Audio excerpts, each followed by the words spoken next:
doit mettre sur pied et dans un état de droit, il y a une justice indépendante.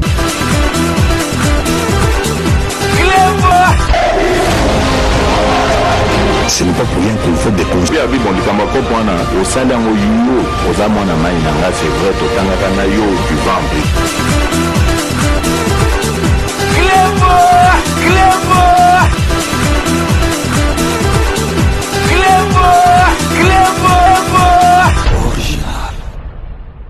Salut et bienvenue sur Clébois Original. Merci de votre fidélité. 5 minutes avec César Ngadi. Tout le monde est d'accord et il en restera ainsi pendant très longtemps. Le chef de l'État, son Excellence Félix-Antoine Tshisekedi Tshilombo, a présidé ce vendredi 31 mars 2023 en présentiel la 92e réunion du Conseil de ministres, la première depuis le remaniement du 23 mars dernier.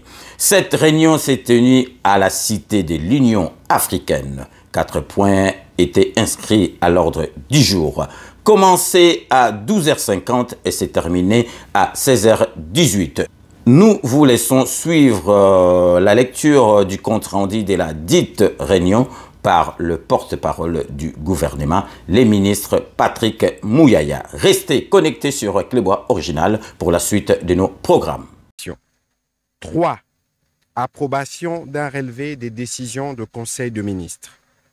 4. Enfin, examen et adoption d'un dossier.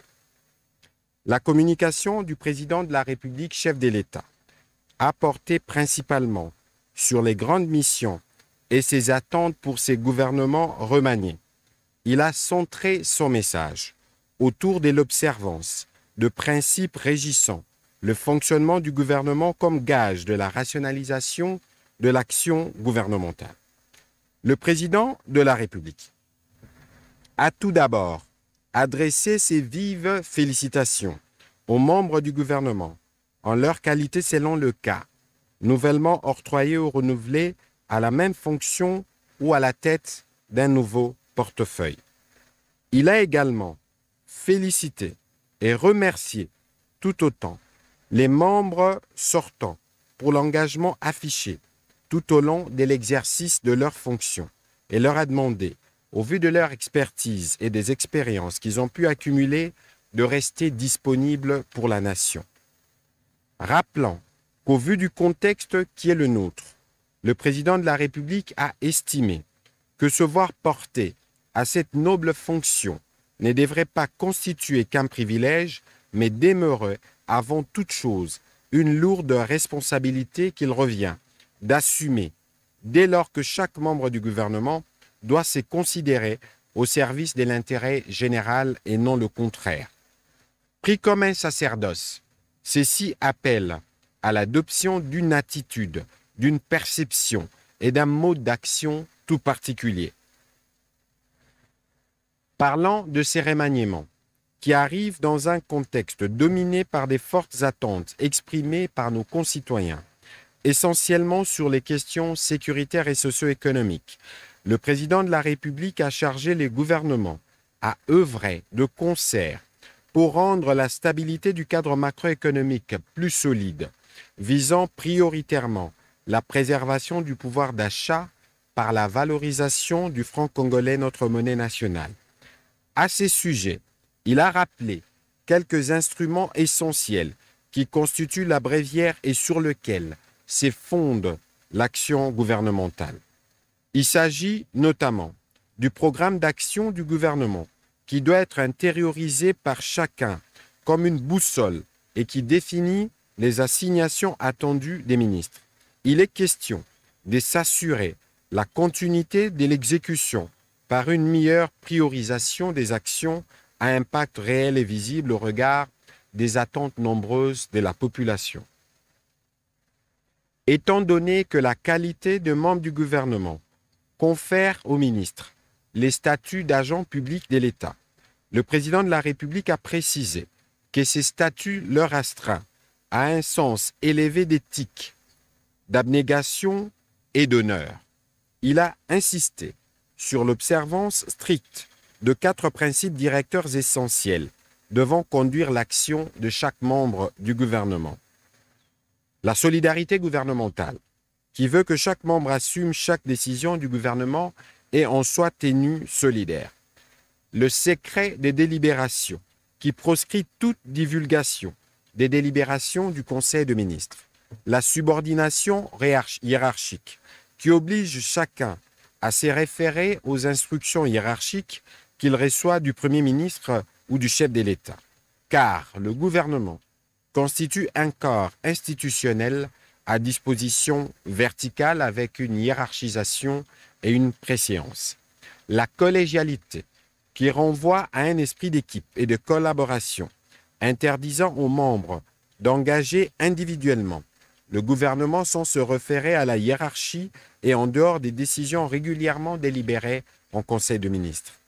De manière plus large, elle implique aussi l'esprit de collaboration institutionnelle afin de primer à l'action gouvernementale une inclusivité. Elle doit s'étendre aux institutions, notamment le service de la présidence de la République, du Parlement et du pouvoir judiciaire. Le Premier ministre a été encouragé à favoriser la cohésion dans l'action et à faciliter une meilleure impulsion présidentielle de l'action gouvernementale. Au-delà de ces principes cardinaux, qui expriment aussi des valeurs républicaines, le président de la République a souligné que des efforts doivent être déployés par chacun afin de contribuer à l'affermissement de la cohésion nationale, notamment par le respect d'un équilibre géographique optimal au sein des cabinets ministériels, ainsi qu'à la promotion des candidatures des femmes et des jeunes, sans oublier une parfaite collaboration avec les administrations respectives des différents ministères. Le président de la République a conclu sa communication en précisant que tout ceci a pour objectif ultime de parvenir à l'efficacité de chacun dans le rendement professionnel, l'assiduité et la célérité dans les traitements des dossiers, l'activisme dans les travaux des commissions pour les réformes envisagées, avec évaluation permanente par le Premier ministre pour la requalification dans le cadre du devoir républicain de redevabilité par la soumission au contrôle tant administratif que judiciaire. 2. Présentation de membres du gouvernement. Avant de faire la présentation de membres du gouvernement, le Premier ministre chef du gouvernement a remercié le président de la République chef de l'État d'avoir tout d'abord renouvelé sa confiance en lui confiant une nouvelle fois la direction et la coordination du gouvernement de la République démocratique du Congo. Il a par la même occasion réaffirmé son engagement à continuer à lui rester fidèle et loyal et à participer activement à la matérialisation de sa vision pour le bénéfice et le bien-être de nos populations. Le Premier ministre a rassuré que tous les progrès accomplis jusqu'ici, grâce au leadership du président de la République, doivent se poursuivre et s'intensifier jusqu'à l'atteinte de tous les objectifs. Revenant à la présentation, il a indiqué que les remaniements de ce gouvernement a vu 46 membres être maintenus, dont 10 ont été permutés, tandis que 6 d'entre eux sont sortis et 12 nouveaux membres ont fait leur entrée. Le gouvernement compte 16 femmes, soit des de plus que les précédents. Aux membres du gouvernement reconduits, le Premier ministre chef du gouvernement a adressé tous ses encouragements et a appelé à plus d'abnégation et d'engagement dans l'exercice de leurs fonctions tout en les remerciant de chaque action accomplie jusqu'ici. À ceux qui intègrent l'équipe gouvernementale, il a tenu à leur présenter toutes ses vives félicitations tout en leur demandant de bien vouloir s'imprégner profondément du programme d'action du gouvernement. Je les engage surtout à plus de cohésion, de solidarité et de responsabilité gouvernementale pour la réussite du premier mandat de son Excellence Monsieur le Président de la République, a-t-il déclaré après les avoir présentés un par un au Président de la République. Le Premier ministre a aussi tenu à saluer les dévouements j'annonce qu'un séminaire gouvernemental sera organisé dans le prochain jour. Il vise à renforcer la déontologie gouvernementale, mais aussi et surtout à définir les nouveaux rôles dans les cadres de l'unité de commandement. C'est dans l'unité, la cohésion, la responsabilité et la discipline que résident nos succès. Fin de citation. Au chapitre de points d'information, État et administration du territoire, le vice-premier ministre, ministre de l'Intérieur, a présenté au Conseil l'État et l'administration du territoire, qui reste dominé par la poursuite des opérations militaires à l'est de la République démocratique du Congo. Durant la semaine qui s'est achevée, l'état d'esprit de la population est resté dominé par les réactions et commentaires sur l'interview accordée au magazine britannique The Times par le président de la République, les réactions et commentaires de l'opinion globalement positifs après la publication de la mouture du gouvernement Sama Lukonde II. Dans les volets sécuritaires, le vice-premier ministre est aussi revenu sur la situation dans certaines provinces, notamment le Kwango, l'Ituri et le Sud-Kivu, avec quelques faits saillants sur le plan politique. En complément au rapport du vice-premier ministre, ministre de l'Intérieur, le vice-premier ministre, ministre de la Défense nationale et ancien combattant, a indiqué que la situation sécuritaire à l'est du pays est caractérisée par la poursuite des attaques des RDF dans les territoires de Massissi, Rutshuru et Nyiragongo, la recrudescence de l'activisme de terroristes ADF-MTM dans les territoires de Beni, Irumu et Mambasa, l'intensification des affrontements intercommunautaires dans les territoires de Djougou et Mahagi en Ituri. À l'ouest, la situation reste marquée par les conséquences du conflit intercommunautaire dans l'espace ex-Grand Bandundu, particulièrement à Kwamut. En outre, des efforts fournis consécutivement au plan de redéploiement de la force régionale de l'EAC, adopté le 9 février 2023. Les différentes forces de l'EAC prennent progressivement position dans les différents lieux indiqués par les 10 plans. Ici est de souligner cependant que la prise de position de forces de l'EAC bute aux résistances de la part du RDF M23.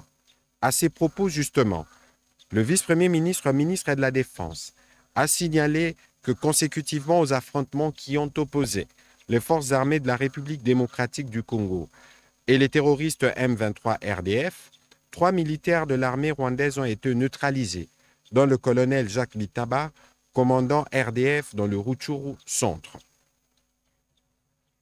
Le vice-premier ministre, ministre de la Défense nationale, a fait part au Conseil du bilan des patrouilles menées du 25 au 29 mars courant par les forces conjointes FARDC et UPDF contre les terroristes ADF-MTM au confluent des rivières Lusi-Loubé et Nzé-Loubé, secteur de Rwenzori. Il s'agit de la neutralisation de 25 terroristes, dont 3 de leurs principaux leaders, à savoir Issa Seka de nationalité ougandaise, Abou Yassine de nationalité burundaise et Kichotara de nationalité kenyane. La récupération de quelques armes et une importante quantité de munitions, ainsi qu'une dizaine de Korans. Durant ces affrontements, un militaire de l'armée ougandaise a été tué aux côtés des forces armées de la République démocratique du Congo. Le Conseil a pris acte de ces rapports. Au sujet de la situation sanitaire, le ministre de la Santé publique, Hygiène et Prévention a centré son intervention autour de quelques points, notamment la situation du déploiement de la couverture santé universelle. À ces propos, il a rassuré que l'ordonnance loi numéro 23/066 du 3 mars 2023, modifiant et complétant la loi numéro 18/035 du 13 décembre 2018, a été transmise au Parlement pour ratification. Pour ce qui est de la gratuité des accouchements et des soins aux nouveau-nés, des discussions sont en cours avec le ministère des Finances en vue de son financement et d'une mise en place rapide. Toutefois, le programme de développement des systèmes de santé PDSS, appuyé par la Banque mondiale, a déjà commandé des kits d'accouchement afin d'équiper 2190 formations sanitaires à travers le pays pour une valeur estimée à 20 millions de dollars américains. En dernier lieu, le ministre de la Santé publique, Hygiène et Prévention a passé en revue la situation épidémiologique du pays, notamment celle du choléra, de la COVID-19 et du monkeypox. Celle-ci reste globalement stable. Évolution de la situation récente sur le marché d'échange ainsi que de biens et services. Invitée à prendre la parole, la gouverneure de la Banque centrale du Congo a fait les points de la conjoncture économique du pays. Il en ressort que le cadre macroéconomique de la République démocratique du Congo reste stable, en dépit de contre-coups induits par les effets du conflit russo-ukrainien. Quoique l'inflation importée influe sur les produits alimentaires et non alcoolisés, l'économie nationale reste résiliente.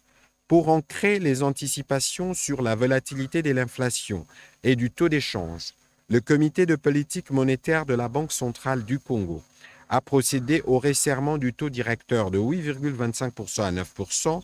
Le taux de croissance économique est estimé à 8% en 2023 sous l'impulsion du secteur minier. Dans un contexte où l'économie mondiale est caractérisée par l'accélération de l'inflation, le ralentissement de la croissance pour la plupart des économies avancées, les durcissements des politiques monétaires avec des restrictions sur les conditions d'endettement, ainsi que la persistance du conflit armé en Ukraine, les autorités habilitées au niveau national veillaient à la poursuite de la coordination des actions au niveau des politiques budgétaires et monétaires. Le respect du pacte de stabilité a été maintenu. Les fourchettes d'appel d'offres de bons BCC neutralisant la liquidité excédentaire de banques ont été élargies et les interventions de la Banque centrale sur les marchés ont permis de lisser les fluctuations du taux d'échange. Les conseils a pris acte de cette note d'information. Dernier point d'information. Projet de réforme de la collecte des recettes de contravention routière. Le ministre des Finances a présenté au Conseil les projets de réforme de la collecte de contraventions routières en République démocratique du Congo. Partant d'un état des lieux rigoureux, il a été constaté que les systèmes de recouvrement actuels de ces contraventions est peu performants, insuffisamment dissuasifs, peu contraignants et confrontés à des difficultés structurelles dont la perception manuelle et l'absence d'un mécanisme automatique des contrôles. Le ministre des Finances a rassuré que la réforme de la collecte de contraventions routières initiée s'appuiera sur deux réformes en cours. La réforme de l'immatriculation de véhicules qui arrive à sa phase finale et celle de l'introduction des paiements des recettes par les moyens digitaux, téléphones, cartes bancaires, banques en ligne, distributeurs automatiques de monnaie, etc. Il a annoncé qu'un appel d'offres sera lancé pour un partenariat public-privé compte tenu de l'innovation technologique à introduire. Le ministre des Finances a conclu son propos en précisant que cette réforme permettra d'accroître les recettes du Trésor public et de réduire la délinquance et les accidents sur les routes à travers le pays. Les niveaux des recettes attendus à la suite de l'implémentation de celle-ci se chiffreraient en centaines de millions de dollars américains. Dès la première année, ces niveaux devraient s'accroître chaque année.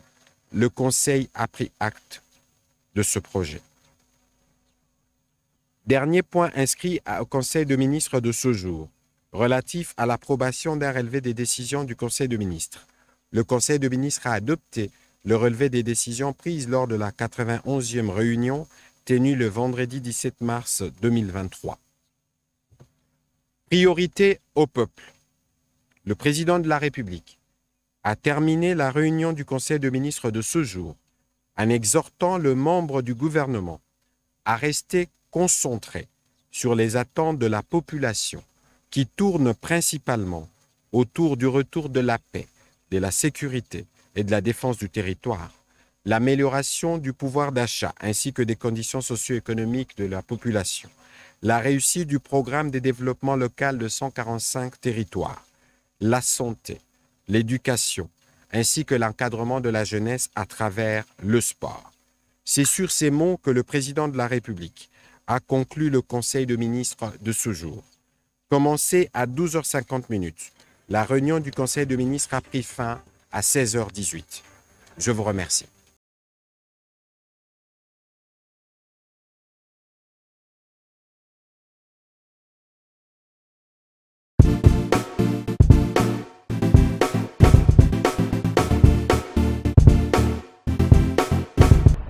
doit mettre sur pied et créer dans un état de droit et une justice indépendante.